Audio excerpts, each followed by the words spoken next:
Eso fue todo lo que hizo falta para que la vida de R. Vance pasara de ser un aburrido turno en una cafetería a una lucha a vida o muerte. Ella pensaba que solo estaba ayudando a un anciano turista italiano confundido a pedir un café. No sabía que aquel hombre era el padre del señor del crimen más peligroso de la ciudad. Tampoco sabía que, al hablar su dialecto, se había convertido en el activo más valioso y el mayor lastre para la familia mafiosa Moretti. Cuando los SUV negros se detuvieron y bajaron la ventanilla, esperaba un agradecimiento. En cambio, escuchó la orden que la perseguiría en sus pesadillas. Sabe demasiado. Viene con nosotros. Esta es la historia real de la camarera que se abrió camino hasta el corazón de la mafia gracias a sus dotes como traductora. La lluvia en Chicago no limpiaba nada. Solo hacía que la suciedad de la acera resbalara más. Dentro del Midnight Griddle, un restaurante abierto las 24 horas al borde del distrito industrial, el aire olía a café rancio, bacon frito y cera para suelos. R. Vance se ajustó el delantal, haciendo una mueca de dolor cuando el nudo se le clavó en la parte baja de la espalda. Eran las 11:15 p.m. de un martes. La hora punta de la cena había terminado y la gente del bar aún no había entrado.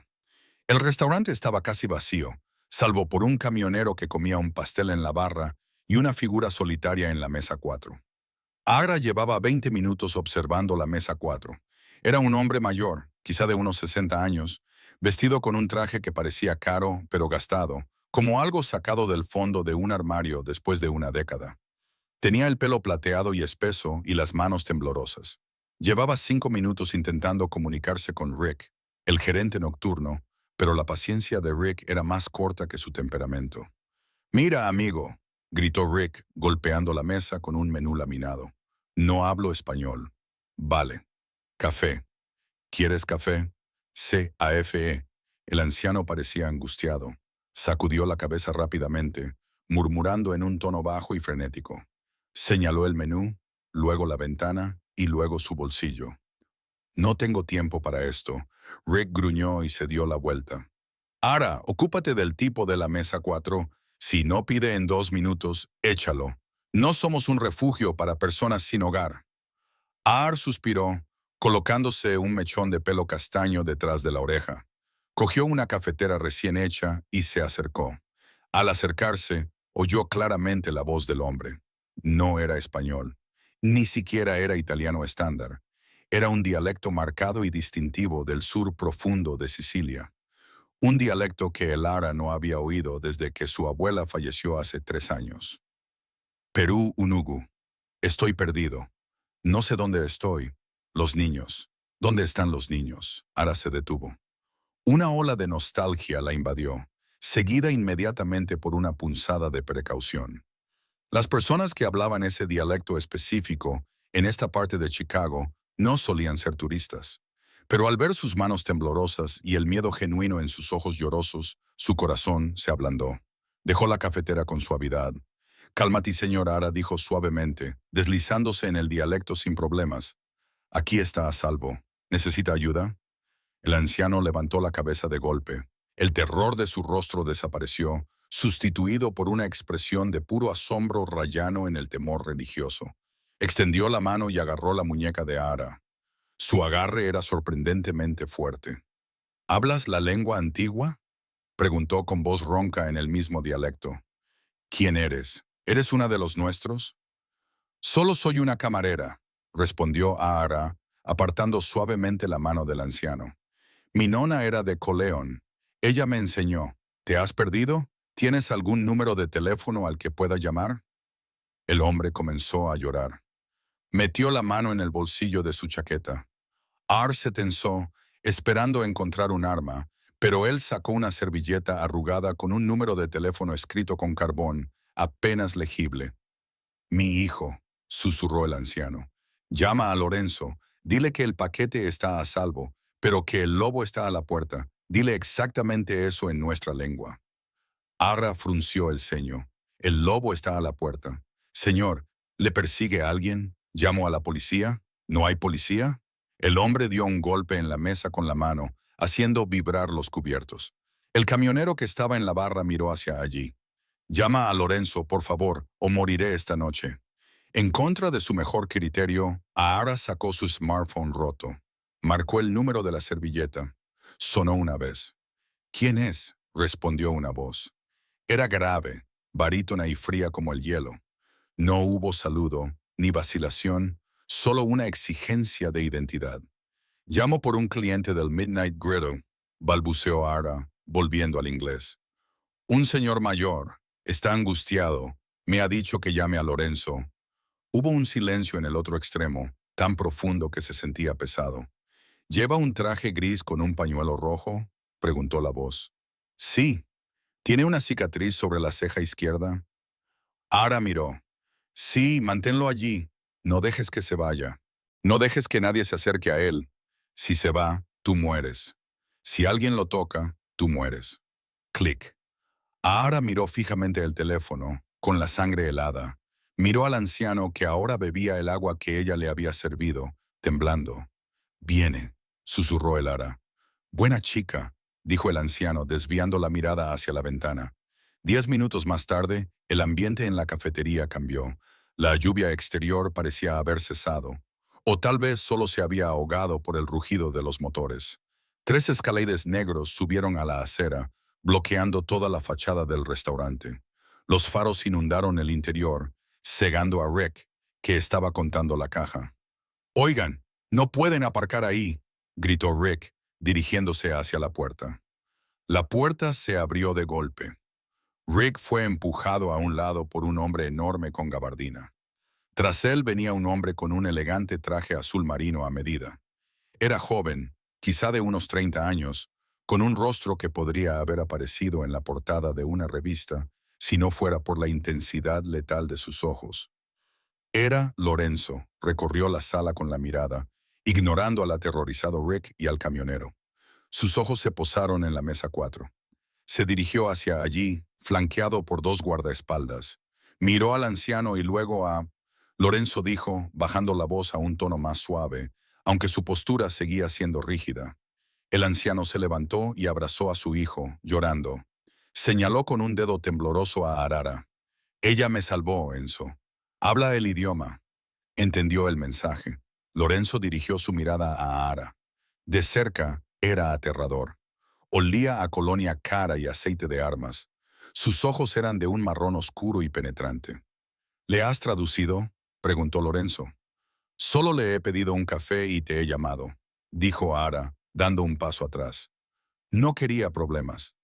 ¿Te dio un mensaje?, preguntó él. El paquete está a salvo, pero el lobo está a la puerta. Lorenzo palideció. Intercambió una mirada con su jefe de seguridad, un hombre con una cicatriz irregular en el cuello llamado Marco. El lobo está a la puerta, repitió Lorenzo.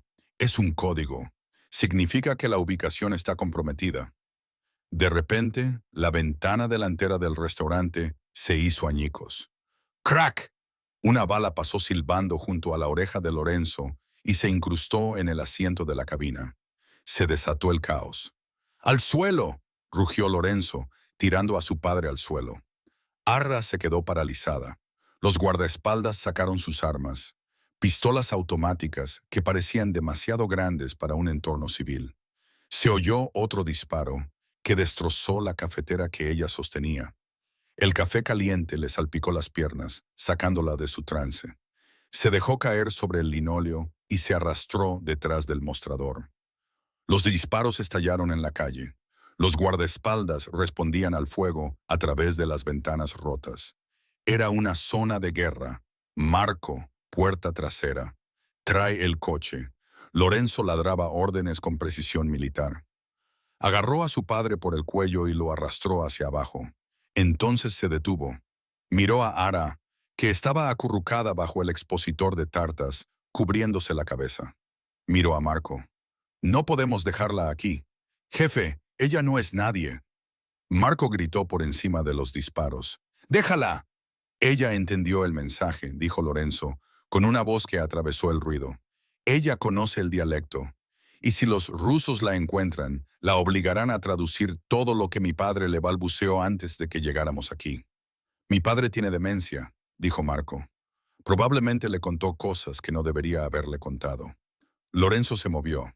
En dos zancadas estaba detrás del mostrador. Agarró a Ara por el brazo y la levantó. ¡Suéltame!, gritó ella. ¿Quieres vivir?, le preguntó Lorenzo mirándola fijamente a los ojos. Si te quedas aquí, los hombres que nos disparan te torturarán para sacarte información que ni siquiera sabes que tienes. Ven conmigo y sobrevivirás. Ara miró los cristales rotos, a Rick aterrorizado y acurrucado junto a la parrilla, y la intensidad en los ojos de aquel desconocido. «Yo no he pedido esto», gritó. «La vida rara vez te pide nada», dijo Lorenzo. Se volvió hacia Marco. «Cógela. Viene con nosotros». Antes de que pudiera protestar, el enorme guardaespaldas la cogió en brazos como si fuera una muñeca. Corrieron hacia la salida trasera y salieron a toda velocidad al callejón lluvioso, donde les esperaba un todoterreno blindado con el motor en marcha. Ara fue arrojada al asiento trasero, entre el anciano y Lorenzo. Las puertas se cerraron con un fuerte golpe, los neumáticos chirriaron y Ara Vance dejó atrás su vida. El trayecto fue una sucesión borrosa de movimiento y silencio. Durante los primeros 20 minutos, nadie habló. Ara se apretó contra el panel de cuero de la puerta, con el corazón latiéndole con fuerza en el pecho como un pájaro atrapado. Observó las luces de la ciudad difuminarse a través de las ventanas tintadas. Se dirigían hacia el norte, alejándose de las calles polvorientas de Chicago y hacia las ricas y apartadas fincas de Lake Forest. Se arriesgó a echar un vistazo al hombre que tenía al lado. Lorenzo Moretti estaba ocupado con dos teléfonos diferentes, escribiendo frenéticamente. Se había quitado la chaqueta del traje, dejando al descubierto una funda de hombro con una pistola negra mate. El anciano, su padre, se había quedado dormido, con la cabeza apoyada en el cinturón de seguridad, con aspecto inofensivo y frágil.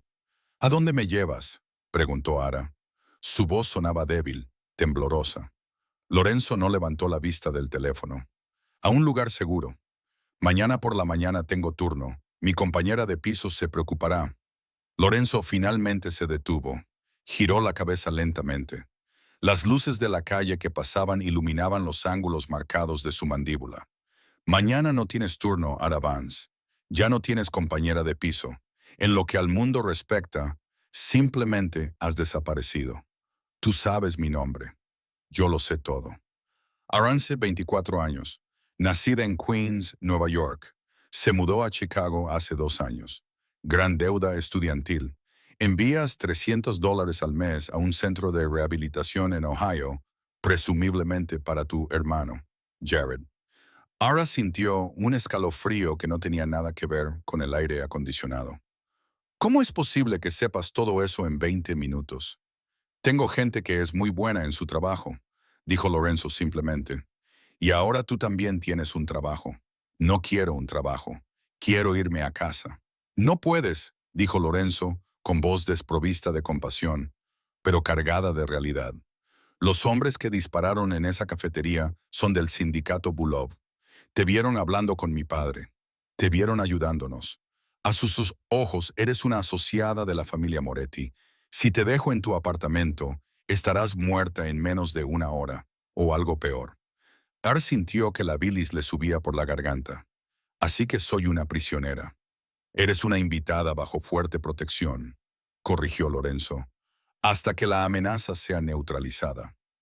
El todoterreno redujo la velocidad y giró por un largo y sinuoso camino bordeado de imponentes robles. Se acercaron a una enorme puerta de hierro forjado que se abrió automáticamente. La finca que había más allá era impresionante. Una moderna fortaleza de piedra que parecía más un museo que una casa, encaramada en un acantilado con vistas al lago. El coche se detuvo. Las puertas fueron abiertas por guardias armados. «Bienvenida a la fortaleza», dijo Lorenzo. Ara fue escoltada al interior. El interior era frío, minimalista y caro. Suelos de mármol, arte abstracto y ventanas de suelo a techo que daban al vacío negro del lago. Lorenzo la condujo a una biblioteca que olía a papel viejo y brandy. Se sirvió una copa, con mano firme, sin delatar la adrenalina del tiroteo. «Siéntate», le ordenó, señalando un sillón de cuero. Ara se sentó. Todavía llevaba puesto el delantal manchado de grasa. Mi padre, Lorenzo comenzó a caminar por la habitación. Es Giovanni Moretti. Fue el cabeza de esta familia durante 40 años. Pero su mente le traiciona. Vaga. Olvida quién está vivo y quién está muerto. Pero recuerda los secretos. Recuerda los números de cuenta, los nombres de los jueces corruptos, la ubicación de las cámaras acorazadas.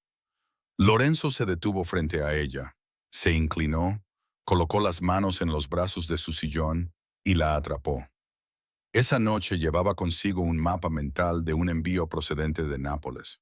Un envío por valor de 50 millones de dólares. No confía en la tecnología, así que lo guarda en su cabeza. Cuando se perdió, entró en pánico.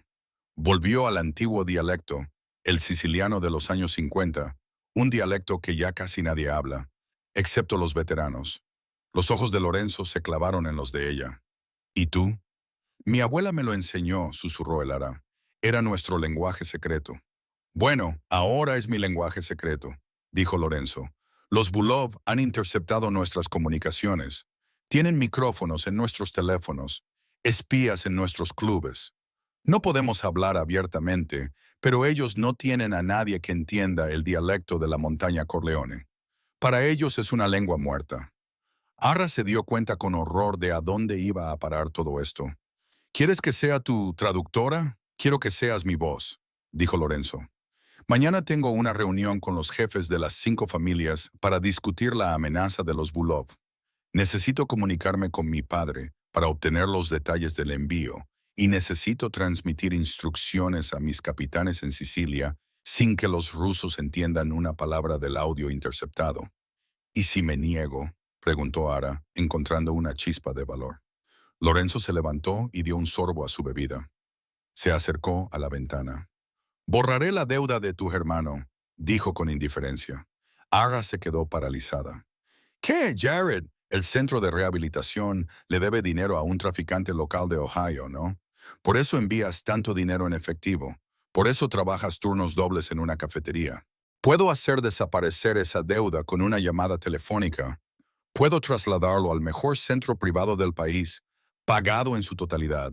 Se volvió hacia ella. La oferta era un pacto con el diablo. Era la salvación y la condenación en una sola. «Ayúdame a asegurar este envío y traduce para mi padre durante una semana», dijo Lorenzo, «y te devolveré tu vida, además de la libertad de tu hermano.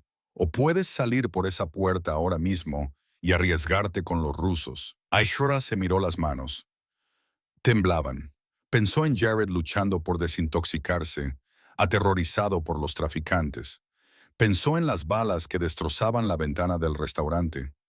Levantó la vista hacia el amanecer mafioso. «Una semana», dijo. Lorenzo sonrió. No era una sonrisa agradable. Era la sonrisa de un depredador que acababa de atrapar a su presa.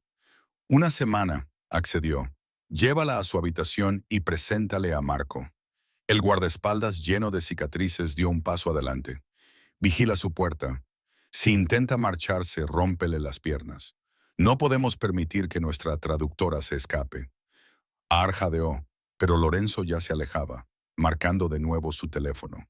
«Bienvenida a la familia, Arara». El sol matutino que incidía sobre los acantilados de Lake Forest era engañosamente tranquilo.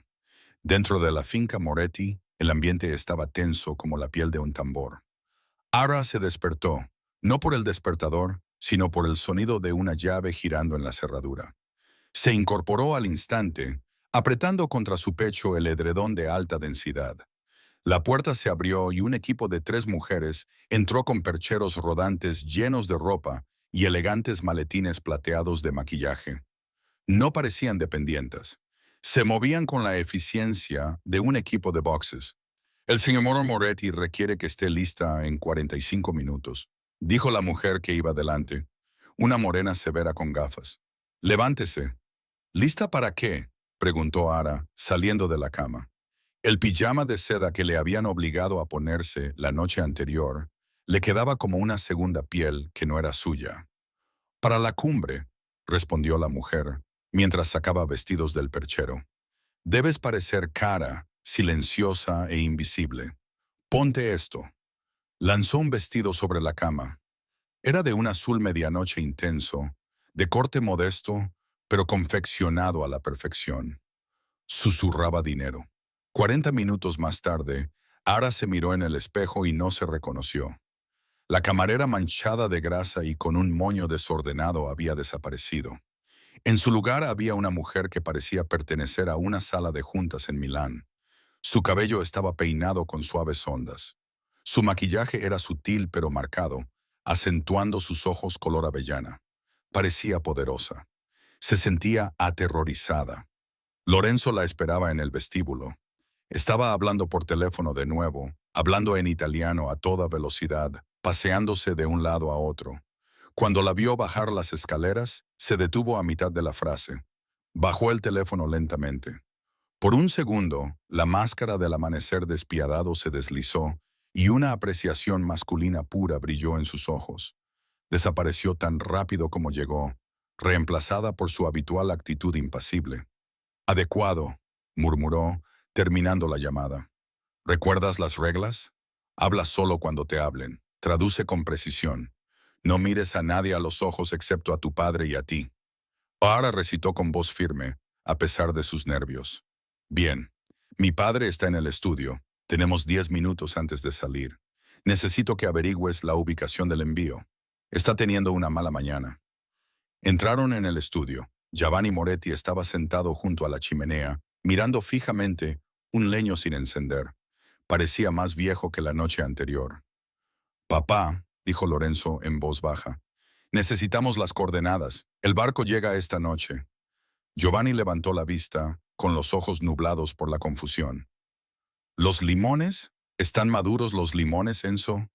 Lorenzo se pellizcó el puente de la nariz, irradiando frustración. Miró a Ara. Arregla esto. Agra se acercó lentamente al anciano. Se arrodilló junto a su silla, ignorando el costoso vestido. Le tomó la mano marchita. «¿Don Giovanni?» Susurró en el dialecto siciliano arcaico y espeso que había aprendido de su abuela. «La cosecha está lista, pero los vecinos vigilan el huerto. ¿Dónde debemos almacenar la fruta?» Era una apuesta arriesgada. Estaba utilizando las metáforas que su nona solía emplear para contar historias sobre el viejo país. Los ojos de Giovanni se aclararon. El dialecto actuó como una llave, desbloqueando una parte de su cerebro a la que el inglés y el italiano moderno no podían llegar. Él le apretó la mano. «La fruta no puede ir al almacén», dijo con voz ronca en el dialecto. «Hay ratas en el almacén. Telenzo, la gruta azul bajo el viejo puente del río, el dique seco». Agra se volvió hacia Lorenzo. «Dice que el almacén está comprometido. Hay ratas en el almacén. Quiere que utilices la gruta azul bajo el viejo puente. El dique seco». Lorenzo abrió mucho los ojos. La gruta azul. «Es un antiguo túnel de contrabando de la época de la prohibición. No lo hemos utilizado en décadas. Nadie miraría allí». Miró a Ara con un nuevo respeto. «Acabas de ahorrarnos 50 millones de dólares». «Lo hice por mi hermano», dijo el Ara con frialdad, poniéndose de pie. «¿Esto cuenta como el primer día?» Lorenzo se acercó, invadiendo su espacio personal. Su aroma, a sándalo y peligro, era embriagador. Esto solo era el calentamiento. «Ahora vamos a la boca del lobo». La reunión se celebró en Il Palazzo, un restaurante que técnicamente estaba cerrado por reformas, pero que esa noche contaba con todo el personal para atender 5 mesas. Las ventanas estaban oscurecidas. La seguridad era más estricta que en el Pentágono. Todos los camareros tenían un bulto bajo el chaleco que no era una libreta. Lorenzo entró con Ara del brazo. Para un observador casual, ella era su amante o una cita trofeo. Pero Ara podía sentir la tensión en su bíceps, duro como el hierro bajo la chaqueta del traje. «Quédate cerca», le susurró al oído. «El hombre que está a la cabecera de la mesa es Sal Donati. Dirige la zona norte. Es un aliado. En teoría, el hombre a su izquierda es el representante de Víctor Bulkov, Alexei. Él no es un aliado». «¿Por qué están aquí los rusos?», susurró Ar. porque en esta ciudad fingimos tener paz mientras afilamos nuestros cuchillos bajo la mesa. Se sentaron. La mesa estaba repleta de antipasti, pero nadie comía. El aire estaba cargado de humo de cigarro y testosterona. Lorenzo. Saldonati rugió. Era un hombre corpulento, con la cara roja y una sonrisa que no llegaba a los ojos. ¿Y quién es esta encantadora criatura? No sabía que tuvieras compañía. Esta es Lara, dijo Lorenzo con suavidad. Es mi asesora personal. Alexe, el ruso, sonrió con desdén. Era delgado, pálido y parecía una serpiente con traje. ¿Asesora? Parece más bien un postre. Agra sintió que Lorenzo se tensaba a su lado. Le puso una mano en el antebrazo, una advertencia silenciosa. No muerdas el anzuelo. Comenzó la reunión. Era una negociación sobre territorio, concretamente sobre las rutas marítimas. La conversación era una mezcla de inglés e italiano. Ara escuchaba con atención. En apariencia hablaban de contratos de construcción, pero el trasfondo era drogas y armas. Entonces, Alexe pasó a hablar en un dialecto italiano napoleónico. Pensando que no lo entendería, se inclinó hacia Sal Donati. «Territory», murmuró rápidamente. «El chico es débil. Si le atacamos esta noche, el territorio será nuestro». El corazón de Ara dio un vuelco. Apretó el brazo de Lorenzo 2 veces, una señal que habían acordado en el coche. Peligro. Lorenzo no reaccionó de forma visible, pero cambió el peso de su cuerpo, preparándose para moverse. Alexis sonrió a Lorenzo. «Aceptamos sus condiciones, señor Moretti. Nos mantendremos fuera del puerto durante 2 semanas». Lorenzo miró a Ara. Ella negó con la cabeza imperceptiblemente. Lorenzo se recostó en su silla y removió su copa de vino. «No creo que lo hagáis, Alexe. De hecho, creo que tú y ese acabáis de comentar lo débil que soy». La sala quedó en silencio. Sal Donati palideció. Los ojos de Alexis se posaron en Ara. «Ella lo entiende, Napoleano», sisió Alexi. «Lo entiende todo», dijo Lorenzo, bajando la voz hasta convertirla en un susurro letal. «Entiende que acabas de violar la tregua». «¡Matadlos!», gritó Alexi volcando la mesa. Se desató el caos. Lorenzo se movió a una velocidad vertiginosa. Pateó la pesada mesa de roble que se estrelló contra ese y Alexi, inmovilizándolos durante una fracción de segundo. «¡Al suelo!», rugió Lorenzo agarrando a Ara y empujándola detrás de la pesada barra de caoba. Los disparos rasgaron el aire. Era ensordecedor. Las botellas de vino caro que había sobre sus cabezas se hicieron añicos, y una lluvia de cristales y vino tinto añejo cayó sobre ellos como sangre. Marco y los guardaespaldas de Moretti respondieron al fuego, y sus armas retumbaron en el espacio reducido. Ara se tapó los oídos y gritó. Lorenzo se agachó sobre ella, protegiéndola con su propio cuerpo. Ella podía sentir el calor que irradiaba de él. No estaba disparando. Estaba esperando. «¡Marco! ¡Granada aturdidora!», gritó Lorenzo. Marco lanzó un bote por encima de la barra. Una luz blanca cegadora y un estruendo ensordecedor llenaron la habitación. «Muévete ahora». Lorenzo se levantó. Corrieron a toda velocidad por la cocina, resbalando en el suelo de baldosas. Un hombre armado apareció en la salida. Lorenzo no dudó. Levantó su arma y disparó 2 tiros, 2 veces al pecho. El hombre cayó. Ara miró el cuerpo mientras pasaban corriendo. Era la primera vez que veía morir a un hombre. Se sintió mal, mareada, su realidad se fracturó. Salieron por la puerta trasera al callejón. El SUV blindado estaba allí, con el motor rugiendo. Se metieron dentro. «¡Vamos, vamos, vamos!». Lorenzo gritó al conductor. El coche arrancó, con las balas rebotando en el cristal reforzado. Lorenzo se desplomó en el asiento, respirando con dificultad. Miró a Ara. Ella temblaba incontrolablemente, con su caro vestido arruinado por el vino y los cristales, y el rostro pálido. Él extendió la mano y la posó sobre su mejilla. Le quitó un trozo de cristal del pelo, con un gesto sorprendentemente suave. «Lo has hecho bien», dijo con voz ronca. «Nos has salvado». Ara lo miró, con los ojos llenos de lágrimas y furia. «Me has utilizado como cebo. Sabías que intentarían algo». Lo sospechaba, admitió Lorenzo, pero necesitaba pruebas, necesitaba que lo admitieran. Podría haber muerto, no habría dejado que murieras, dijo Lorenzo, y la intensidad de su mirada la silenció. Te lo dije, vienes conmigo. Eso significa que protejo lo que es mío. Lo que es mío. Las palabras flotaban en el aire, pesadas y posesivas. Ar sintió un extraño calor en el pecho, que competía con el miedo. Estaba demasiado metida en ello. Demasiado metida. No podemos volver a la finca, anunció Lorenzo, mientras las luces de la ciudad se desvanecían en el espejo retrovisor. Salonati conoce los protocolos de seguridad. Él ayudó a instalarlos. La fortaleza está comprometida. ¿A dónde vamos?, preguntó Ara, con voz hueca. A un refugio seguro, fuera del radar. Solo tú y yo. Marker se llevará al equipo de seguridad principal y llevará a los rusos a una persecución hacia el aeropuerto como señuelo. Solo tú y yo. Ara tragó saliva. 2 horas más tarde, el todoterreno giró por un camino de tierra en lo profundo de los bosques de Wisconsin. Llegaron a una cabaña. No era una choza rústica. Era una estructura elegante y moderna, hecha de vidrio y madera, perfectamente escondida entre los pinos. El conductor los dejó allí y se marchó. El silencio del bosque era ensordecedor después del caos del restaurante. Dentro, Lorenzo cerró con llave la pesada puerta de acero. Recorrió la cabaña, cerrando las persianas y revisando un panel oculto que revelaba una pared de monitores de vigilancia. Hay comida en la nevera. No hay servicio de telefonía móvil, pero hay un teléfono satelital para emergencias. No lo uses a menos que nos ataquen, le indicó Lorenzo. Se quitó la chaqueta y la funda de la pistola y dejó el arma en la isla de la cocina. Parecía agotado.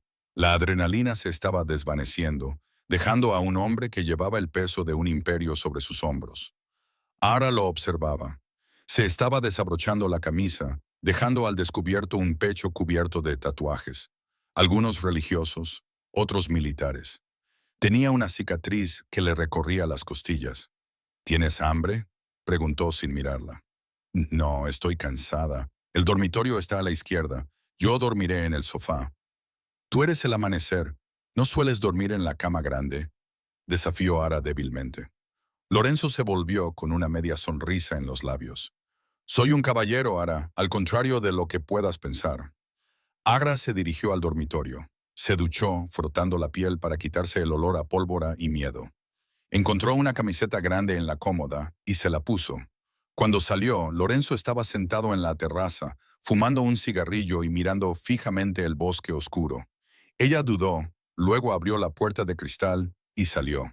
El aire era fresco. «No fumas», observó ella. «Solo cuando estoy tramando una guerra», respondió él. No la miró. «Deberías dormir. Mañana tenemos que planear cómo recuperar la ciudad». «¿Por qué lo haces?», preguntó Ara, apoyándose en la barandilla.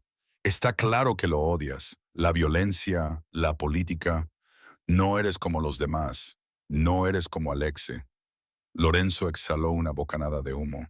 «Mi padre construyó este imperio para proteger a nuestra familia de la pobreza. Lo consiguió, pero el poder es como un cáncer. Crece hasta consumirte. Si me voy, el vacío lo llenarán hombres como Bulov. Hombres que venden mujeres, que empujan a los niños al fentinel, la familia Moretti. Tenemos reglas, tenemos un código. Somos el menor de dos males». Se volvió hacia ella. La luz de la luna iluminaba los ángulos afilados de su rostro. Parecía trágico y hermoso. «¿Y tú?», preguntó.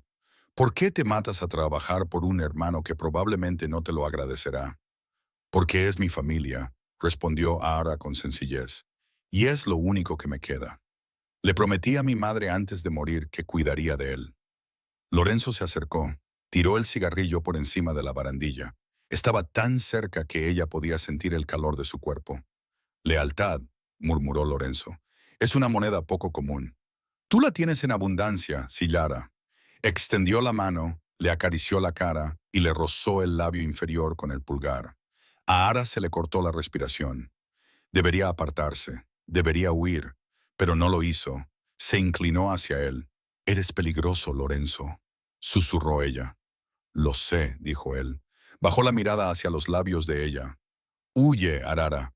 Vuelve dentro y cierra la puerta con llave. Yo no puedo. Ella respiró. Él la besó. No fue un beso suave. Fue desesperado, alimentado por el roce con la muerte que acababan de compartir. Fue una reivindicación. Las manos de Aar se enredaron en el pelo de él, atrayéndolo hacia sí. Por un momento, la mafia, los rusos, el peligro, todo desapareció.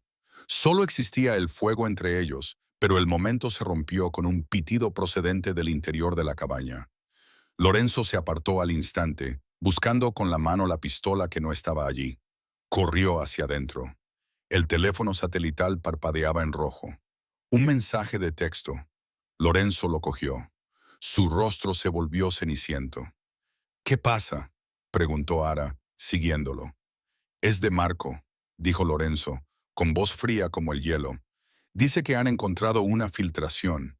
Han descubierto quién reveló inicialmente la ubicación del almacén. ¿Quién? Lorenzo miró a Ara con los ojos repentinamente cautelosos. Dice que la pista proviene de un teléfono registrado en un centro de rehabilitación en Ohio. Ara sintió que la sangre se le escapaba del rostro. Jared, tu hermano, dijo Lorenzo, alejándose de ella. Los rusos lo atraparon. Lo presionaron para que les diera información sobre ti, sobre dónde trabajas. Así es como nos encontraron en la cafetería. No, Jared no lo haría. Los drogadictos harían cualquier cosa por una dosis. Ara, gritó Lorenzo, golpeando la mesa con la mano. Te traicionó y por eso casi matan a mi padre. Él no lo sabía. Lloró Ara. No sabe nada de ti. Sabía que traducías para un italiano porque probablemente se lo contaste en una de tus llamadas. Yo nunca... No importa, dijo Lorenzo, volviendo a mostrarse despiadado como al amanecer. Marcos se está encargando de ello. ¿Qué significa encargarse de ello?, preguntó Elara, sintiendo cómo el pánico se apoderaba de ella. Significa, dijo Lorenzo dándole la espalda, que tu hermano es un lastre y los lastres hay que eliminarlos. No, Lorenzo, por favor, lo prometiste. Agra le agarró del brazo. Él la apartó de un empujón. Eso fue antes de saber que era un traidor. El trato se ha cancelado, dijo mientras se dirigía hacia la puerta. ¿Dónde vas a terminar esto?, dijo Lorenzo. Cogió su pistola. No me sigas y no salgas de esta cabaña. Si lo haces, no puedo prometerte que sobrevivirás a la noche. Salió a la oscuridad, dejando a Ara sola en el silencio, con el sabor de su beso aún en los labios, y la certeza de que el hombre del que se estaba enamorando estaba a punto de matar a la única familia que le quedaba. Miró el teléfono satelital. No estaba vigilado.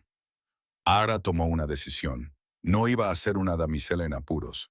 Cogió las llaves del coche de repuesto, una camioneta destartalada que guardaban en el cobertizo y que había visto antes en los monitores. Voy a por ti, Jared, susurró. Salió corriendo por la puerta trasera hacia la noche. La camioneta que Lara había robado era una Ford F-150 oxidada que traqueteaba violentamente cuando superaba los 130 km/h. La lluvia había vuelto, convirtiendo las carreteras secundarias de Wisconsin en elegantes cintas de hielo negro.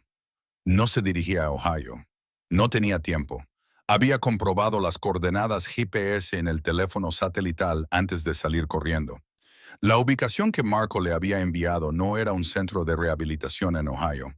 Era un aserradero abandonado a solo 32 kilómetros al sur, cerca de la frontera estatal. ¿Por qué Marco tendría a Jared allí? La pregunta le quemaba la mente. Si Marco se estaba encargando de ello, ¿por qué acercar al objetivo al refugio? Era una trampa. Aga lo sentía en lo más profundo de su ser. La comprensión la golpeó con la fuerza de un golpe físico. Lorenzo se estaba metiendo en una trampa mortal, cegado por su rabia ante la supuesta traición. Dobló una esquina, salpicando grava, y vio la silueta del viejo aserradero contra el cielo tormentoso. Un sedán negro solitario, el coche de Lorenzo, estaba aparcado cerca del cobertizo principal. Ara apagó los faros, dejó que la camioneta rodara por la pendiente y la aparcó detrás de una pila de troncos podridos.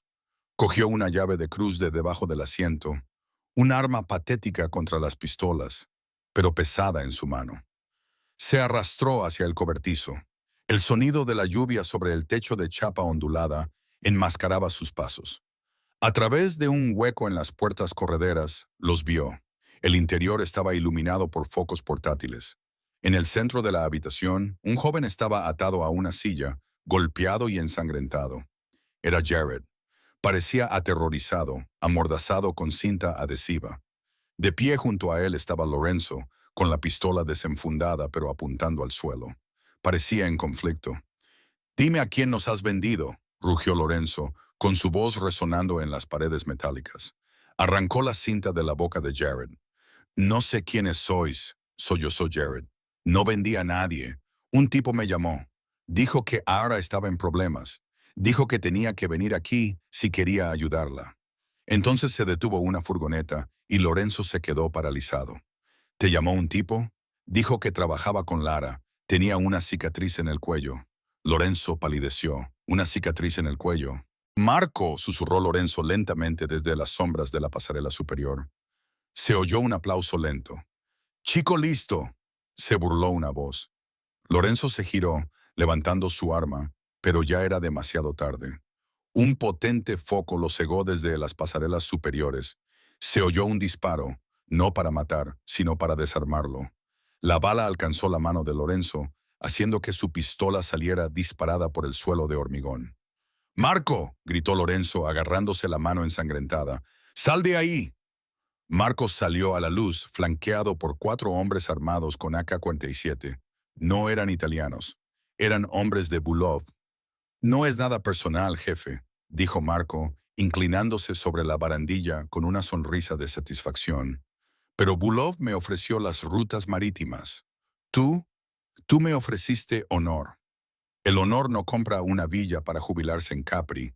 Tú fuiste la filtración», se dio cuenta Lorenzo, con los ojos oscurecidos por la furia. «Tú lo preparaste todo. Le contaste a Bulov lo del restaurante. Le contaste lo del almacén. Y yo te dije que el chico era el soplón, para que vinieras aquí solo a limpiar el desastre». Marco se rió. «Sabía que eras demasiado emocional, demasiado blando, y ahora puedo entregar a los rusos la cabeza de la familia Moretti, envuelta en un lazo. Y la chica, bueno, ella es un cabo suelto». Ara, que observaba desde la rendija de la puerta, sintió una oleada de adrenalina que le despejó la mente. Lorenzo estaba herido, estaba en inferioridad numérica. Jared estaba atado. Marco tenía la ventaja. Iban a morir a menos que ella hiciera algo descabellado. Miró hacia atrás, hacia la oxidada camioneta Ford aparcada en lo alto de la pendiente embarrada. Miró la delgada pared metálica del cobertizo, justo detrás de las vigas de soporte de la pasarela donde se encontraba Marco. No pensó. Corrió hacia la camioneta. Dentro del cobertizo, Marco levantó la mano. «Mátalo. Hazlo de forma sangrienta». Los mercenarios rusos levantaron sus rifles. Lorenzo se mantuvo erguido, negándose a suplicar, mirando a la muerte a los ojos. Espacio. Un rugido atravesó el sonido de la lluvia. Se hizo más fuerte, un grito mecánico de un motor al límite. Marco giró la cabeza. ¿Qué fue ese estruendo? La pared del cobertizo explotó hacia adentro. La camioneta Ford, que circulaba a 100 km/h, atravesó el metal corrugado y se estrelló directamente contra los pilares de soporte de la pasarela. El impacto fue catastrófico. La estructura metálica se dobló. Marco perdió el equilibrio y gritó cuando la pasarela se derrumbó, lanzándolo a él y a 2 de los mercenarios a una caída de 4,5 metros hasta el suelo de hormigón, en una lluvia de chispas y escombros. La cabeza de Ara se estrelló contra el volante. El airbag se desplegó con una ráfaga de polvo blanco, desorientándola. «Ar». La voz de Lorenzo fue el ancla en medio del caos. No perdió ni un segundo. Se lanzó a por su arma, que se le había caído, deslizándose por el suelo. Los 2 mercenarios que quedaban en el suelo abrieron fuego, pero estaban distraídos por la camioneta. Lorenzo disparó. ¡Bang! ¡Bang! Ambos hombres cayeron. Corrió hacia el camión y abrió la puerta abollada. «¡Era! ¡Muévete!». Ella gimió, con sangre chorreando por la frente. Se desabrochó el cinturón y cayó de la cabina. Lorenzo la atrapó con su brazo bueno. Loca, hermosa idiota, susurró, arrastrándola detrás de una pila de madera justo cuando las balas empezaban a rebotar en el bloque del motor del camión. Marco había sobrevivido a la caída. Se estaba levantando de entre los escombros, con la cara cubierta de sangre y polvo, pareciendo un demonio. ¡Matadlos a todos!, gritó Marco, disparando a ciegas con una metralleta. ¡Jared!, gritó Ara. Su hermano seguía atado a la silla en medio del fuego cruzado, gritando. ¡Cúbreme!, dijo Lorenzo.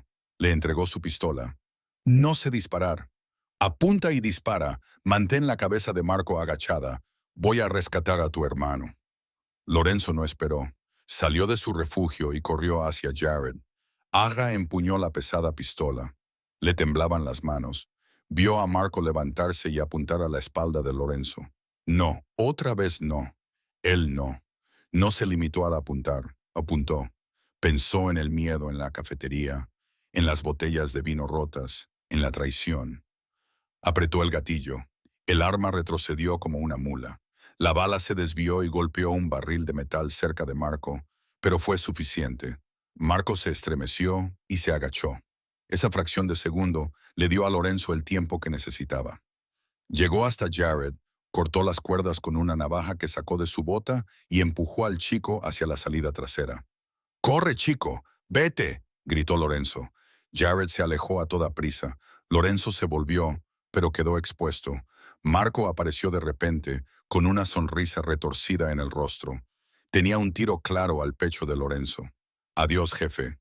Clic. El arma de Marco se atascó. La munición barata que usaban los mercenarios había fallado. Lorenzo no dudó. Cargó contra él, recorrió los 3 metros que los separaban con la ferocidad de un león. Derribó a Marco entre los escombros.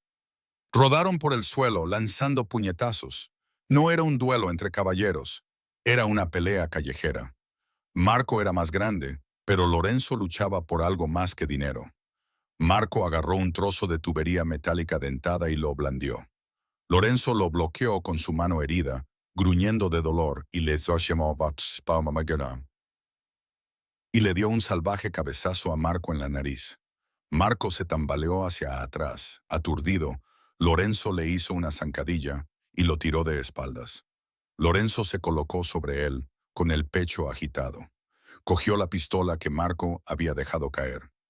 «Eras mi hermano, Marco», dijo Lorenzo con voz quebrada. «Te confié mi vida, a mi padre». Marco escupió sangre, sonriendo con los dientes ensangrentados. «Ese fue tu error. En esta vida no hay hermanos, Enzo. Solo supervivientes». «Tienes razón», dijo Lorenzo. Apretó el gatillo. El silencio que siguió fue pesado, solo roto por el sonido de la lluvia golpeando el techo en ruinas y el silbido del radiador del camión. Lorenzo dejó caer el arma. Miró a Ara, que seguía agachada detrás de la madera, con los ojos muy abiertos. Se acercó a ella. No dijo ni una palabra. Simplemente la abrazó, hundiendo la cara en su cuello. Se abrazaron entre los escombros. 2 supervivientes en un mundo que había intentado aplastarlos. 48 horas después de que cesaran los disparos en el aserradero, el silencio en la finca Moretti se sentía más pesado que el ruido de la guerra. La tormenta finalmente había pasado, dejando el cielo sobre el lago Michigan de un color púrpura y gris amoratado. Las aguas se agitaban con una energía inquieta que coincidía con el nudo que Ara sentía en el estómago.